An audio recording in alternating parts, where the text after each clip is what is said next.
الحمد لله وكفى والصلاة والسلام على من لا نبي بعد أما بعد أعوذ بالله من الشيطان الرجيم بسم الله الرحمن الرحيم وأقيموا الصلاة وآتوا الزكاة وقال الله تبارك وتعالى في مقام آخر إن الصلاة كانت على المؤمنين كتابا موقوتا صدق الله العظيم وصدق رسوله النبي الصادق الأمين ونحن على ذلك لمن الشاهدين والشاكرين والحمد لله رب العالمين.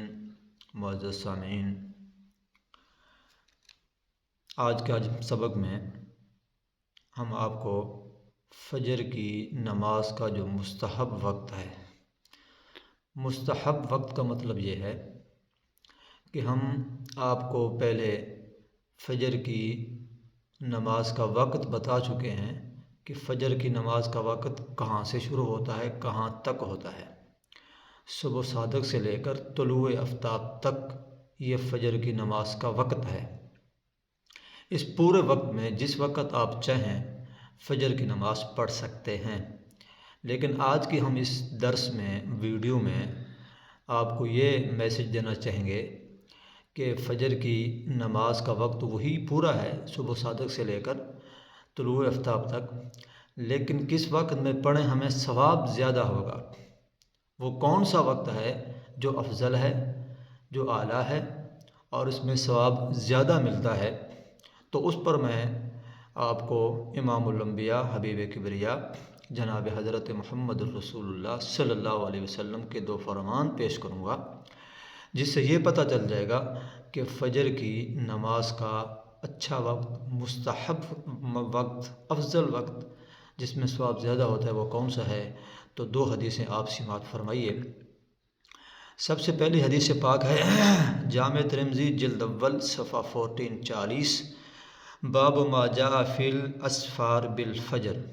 اسی طرح دوسرا حوالہ ہے سنن ابی داؤد جلد اول صفحہ 66، باب فی وقت صحیح، باب فی وقت صبح. اسی طرح سنن نسائی جلد اول صفحہ 94، باب الاسفار. اس میں حضرت رافع بن خدیج رضی اللہ تعالی عنہ کی روایت مروی ہے. میں عربی عبارت آپ کے سامنے پڑھ دیتا ہوں، پھر اس کا ترجمہ آپ کے سامنے کر دیتا ہوں. عن رافع بن خدیج عن رافع بن خدیج رضی اللہ عنہ قال سمعت رسول اللہ صلی اللہ علیہ وسلم یقول اسفروا بالفجر فإنه اعظم للأجر. حضرت رافع بن خدیج رضی اللہ عنہ سے روایت فرماتے ہیں میں نے رسول اللہ صلی اللہ علیہ وسلم کو یہ فرماتے ہوئے سنا، فجر خوب اجالا کر کے، روشنی کر کے، اجالا کر کے پڑھا کرو کیونکہ اس کا اجر بہت زیادہ ہے. حضرت رافع بن خدیج رضی اللہ عنہ سے روایت مروی ہے کہ رسول اکرم صلی اللہ علیہ وسلم نے یہ بات فرمایا کہ فجر کی نماز کو خوب اجالے میں پڑھا کرو کیونکہ اس کا اجر بہت زیادہ ہوتا ہے. معلوم ہوا اس حدیث پاک سے کہ فجر کی نماز ٹھیک ہے صبح صادق سے وقت اس کا شروع ہو جاتا ہے، لیکن اس کو روشنی میں ادا کرنی چاہیے، آخری وقت میں ادا کرنی چاہیے. اس کا وقت، اس پر ثواب بہت زیادہ ہے. امام محدث جمال الدین محمد ابو محمد عبداللہ بن یوسف الزیلعی رحمہ اللہ حاشیے میں یہ بات فرماتے ہیں اس طرح کی جو احادیث پاک ہے حضرت بلال سے بھی مروی ہے، حضرت انس سے بھی مروی ہے، حضرت قتادہ بن نعمان سے بھی مروی ہے، اور بھی بہت سارے صحابہ کرام رضوان اللہ علیہم اجمعین سے مروی ہے، جن سے پتہ چلتا ہے کہ فجر کی نماز کو خوب روشنی میں ادا کیا جائے. اس پر اور ایک حدیث پاک ہے وہ بھی حضرت رافع بن خدیج رضی اللہ عنہ سے مروی ہے. مسند ابی داؤد الطیالسی جلد اول صفحہ 511. اس طرح اور بھی حدیث پاک میں یہ حدیث پاک موجود ہے.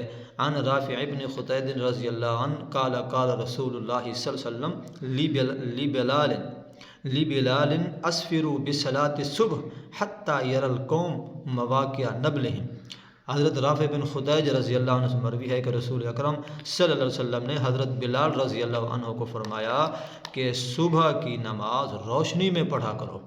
صبح کی نماز روشنی میں پڑھا کرو، یہاں تک کہ لوگ روشنی کی وجہ سے اپنے تیر اندازی کے نشان دیکھ لیں۔ تو تیر اندازی کے نشان تب دیکھے جائیں گے جب فجر کی نماز کو خوب روشنی میں پڑھا جائے۔ تو آج کے اس درس میں یہی پتہ چلا کہ نماز فجر کا وقت وہی صبح صادق سے آخر تک ہے، طلوع آفتاب تک ہے، لیکن افضل وقت یہ ہے کہ اس کو روشنی میں ادا کیا جائے۔ دعا کرتے ہیں اللہ رب العزت جو کہا گیا عمل کرنے کی توفیق عطا فرمائے۔